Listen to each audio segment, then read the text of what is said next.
बिस्मिल्लाहिर्रहमानिर्रहीम। इसके बाद जब तालूत लश्कर लेकर चले तो उन्होंने कहा कि अब खुदा एक नहर के ज़रिए तुम्हारा इम्तिहान लेने वाला है।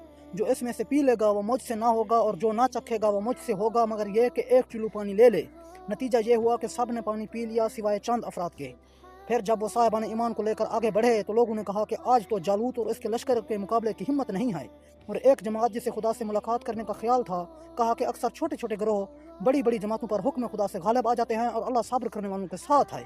और ये लोग जब जालूत और इसके लश्कर के मुकाबले के लिए निकले तो इन्होंने कहा कि परवरदिगार, हमें बेपनाह सब्र अता फरमा, हमारे कदमों को सबात दे और हमें काफिरों के मुकाबले में नुसरत अता फरमा। नतीजा ये हुआ कि उन लोगों ने जालूत और उसके लश्कर को हुक्म खुदा से शिकस्त दे दी और दाऊद ने जालूत को कातिल कर दिया और अल्लाह ने उन्हें मुल्क और हिकमत अता कर दी और अपने इल्म से जिस कदर चाहा अता कर दिया। और अगर इसी तरह खुदा बाज को बाज से ना रोकता तो सारी ज़मीन में फसाद फैल जाता, लेकिन अल्लाह आलमीन पर फजल करने वाला है।